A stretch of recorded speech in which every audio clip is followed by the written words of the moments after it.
আমার হাতে আমার জীবনকে আমি উজাড় করে দিয়েছি।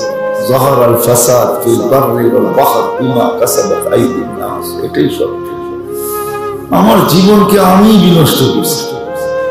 শুধু লাইফ স্টাইল চেঞ্জ করতে যায়, শুধু উন্নত হইতে যায়, ভাবছি এটার ভিতরেই বুঝিস না। হ্যাঁ, হাতির দাঁত কিন্তু দুটেই থাকে, একটা দেখানের একটা খাওয়া।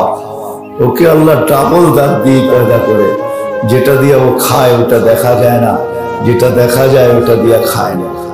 যেটা দেখা যায় ওটা লাখ টাকা দাম হইতেও পারে, মাইনা নিলাম আমি, কিন্তু যেটা দিয়ে খায় ওটা লাখ টাকা দাম হয়। ঠিক এরকমই দেখা যায় দূর থেকে বড় সুখে আছে। হ্যাঁ মেরে দোস্ত, সবাই জানেন, আমাকে এটা বুঝে লাভ নাই।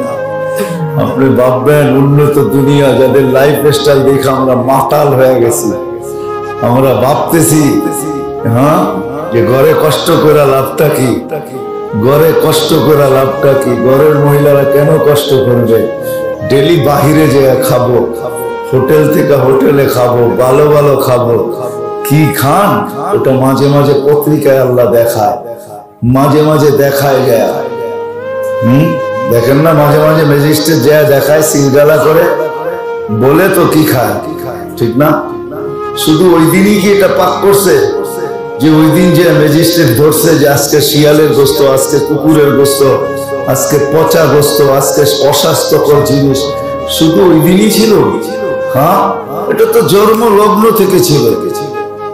ওদিন যায় না ম্যাজিস্ট্রেট ধরছে, ওদিন যায় না তাকে ফাইন করছে, ওদিন যায় না তাকে জরিমানা করছে, ওই দিন যায় না সিলগালা করছে। এর আগে যেগুলা গেছে ওটা তো আপনার আমার পেটেই ঢুকছে, ঠিক না? তারপরও কি হুশ হয় না? উন্নত হইতেছে, ঘরে পাকাবো কেন? আবার বলে কি করে, ভঙ্গি করে বলে আল্লাহ কি পয়সার বাড়িতে কম দিছে নাকি? মহিলাদেরকে কষ্ট দিব, বড় সহানুভূতি হয়ে গেছেন আপনি, ঠিক না?